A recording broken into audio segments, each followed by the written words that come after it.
the UK government are demanding an explanation from the Chinese authorities as to why a Liberal Democrat MP was denied entry to Hong Kong to visit her newborn grandson. So Foreign Secretary David Lammy described the move as deeply concerning and would raise the issue with Beijing, who haven't commented on the situation yet.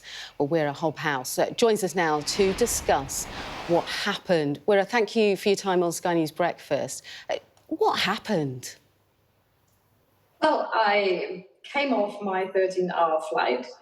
In that situation, the first thing you want is get to your hotel and get a bit of proper sleep and get through all the passport controls and baggage reclaim as quickly as possible. So we turned up at passport control. What happened to everybody else basically was, that passports were checked and then they were given a little card which gave them a 6-month permission to stay.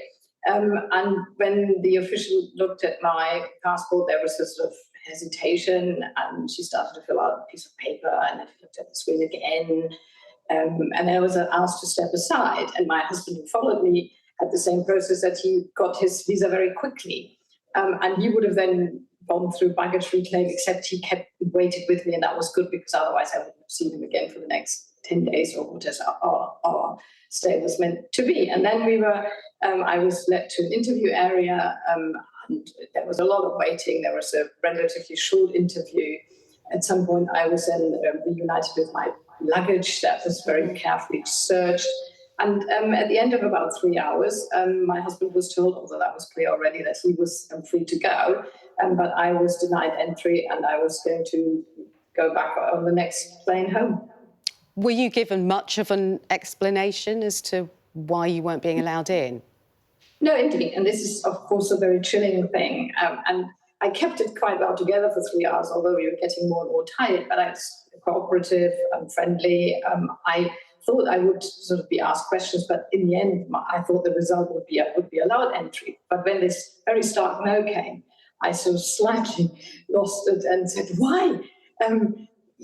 Give me an explanation. I only want to see my grandchild. Can I talk to somebody?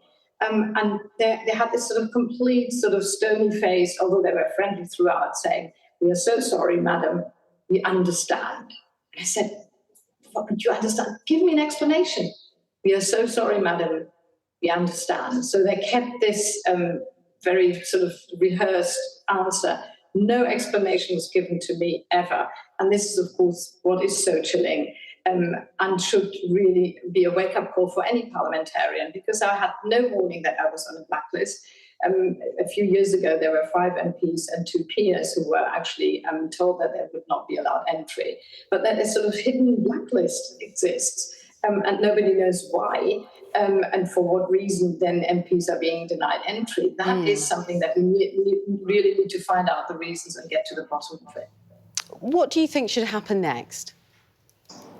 Well, I really hope that Foreign Office officials will really press the Chinese authorities, although I have already heard that in previous cases, not with members of parliament, but remember, thousands of people are being refused entry in a less high-profile way. They won't give any explanations, they say, in cases like when entry is not allowed, there is no explanation.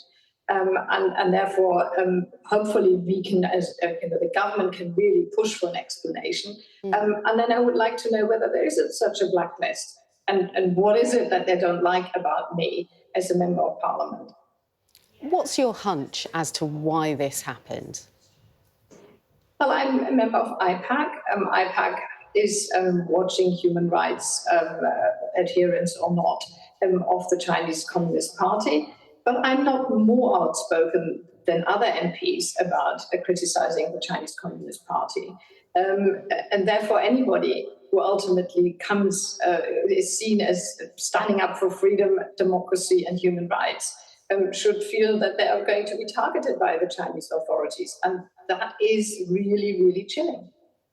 And just lastly, your feeling about not being able to see your grandson. I mean, have you been able to catch up on FaceTime, or what's the situation there? Yes, it is, of course, sad and a little bit depressing. There is, of course, with social media, the opportunity to see videos and wave at him. But there is, as we all know from COVID, there is a powerful thing to be in the room together and hold and touch. And that I can't do that currently is obviously disappointing. But I would also say there are many, many more tragedies that are far, far worse. But I am sad. But I will hopefully catch up with my grandson soon. OK, we'll leave it there. Thanks for joining us on Sky News Breakfast, Wera Hobhouse, for the latest on that story.